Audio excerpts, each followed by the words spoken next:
আজকের যারা স্টুডেন্ট তারা অত্যন্ত মেধাবী এবং দিন যত যাচ্ছে মেধাবীর সংখ্যা তত বাড়ছে।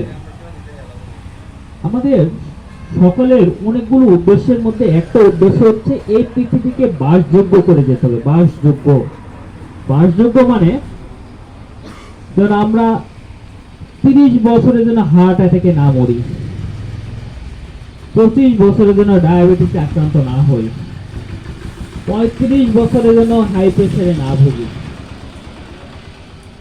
আপনারা দেখে আমি যখন ছোট ছিলাম, আমার মনে আছে আমি যখন ক্লাস 6-এ পড়ি তখন আমার বাসায় ইলেকট্রিসিটি আসে।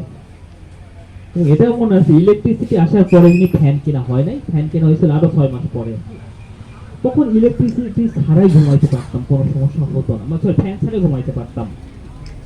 তো এখন ফ্যান নিয়েও ঘুমাইতে পারি না, এসি ছাড়া মনে হয় যে না ভালো লাগতেছে না, খুব গরম, মানে ফ্যানের বাতাসও গরম। তার মানে আমি বুঝতে পারছি যে এই কয়েক বছরে প্রকৃতির একটা বড় পরিবর্তন আসছে এবং সেটা নেগেটিভ পরিবর্তন। পরিবর্তন দুই ধরনের হতে পারে, পজিটিভ হতে পারে নেগেটিভ। এবং নেগেটিভ পরিবর্তন আপনারা জানেন যে টেম্পারেচার অত্যন্ত বেড়ে গেছে এবং প্রকৃতি কখন কোন রূপ ধারণ করে এটা আমরা বলতে পারি না। এই এখনই রোদ আছে, একটু পরে দেখবেন যে বড় আকাশ গর্জন করে বৃষ্টি হচ্ছে।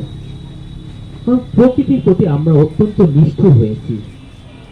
নিষ্ঠুর হয়েছে মানে যখন মনে হয়েছে গাছ কেটেছি, যখন মনে হয়েছে যে ইটভাটার ধোঁয়া ছেড়েছি, যখন মনে হয়েছে গাড়ির ধোঁয়া ছেড়েছি, প্রকৃতির প্রতি যখন আমরা নিষ্ঠুর হবো তখন প্রকৃতিও ধীরে ধীরে কিন্তু আমাদের প্রতি নিষ্ঠুর হবে।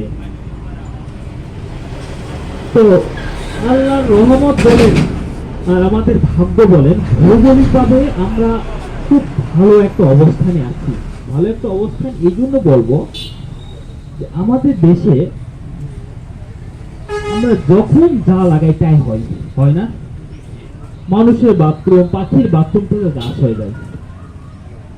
আপনারা হয়তো জানেন না, অনেক দেশে একটা গাছকে বাঁচিয়ে রাখার জন্য বছরে অনেক টাকা খরচ করতে হয়, কষ্ট করে লাগাইতে হয়, সারা বছর পানি ঢালে, অনেক দূর থেকে পানি নিয়ে আসতে হয়, মরুভূমি থাকে।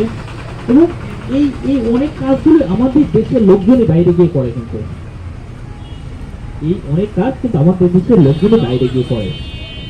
আমাদের তো সেটা করতে হচ্ছে না। এবং চারদিকে তাকাইলে কিন্তু আমরা দেখতে পাই যে শুধু সবুজ আর সবুজ। এটা কিন্তু আল্লাহর অশেষ রহমত।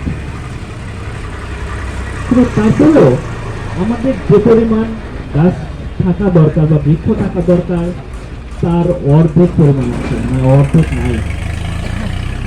আমি বিশ্বাস করি এই সরকার এই অর্ধেকটা করে দিয়ে যাবে। আরেকটা ব্যাপার আছে, আপনারা জানেন যে আমাদের যে জীব বৈচিত্র্য একটা আছে, যারা জীব বৈচিত্র্য নিয়ে গবেষণা করে তারা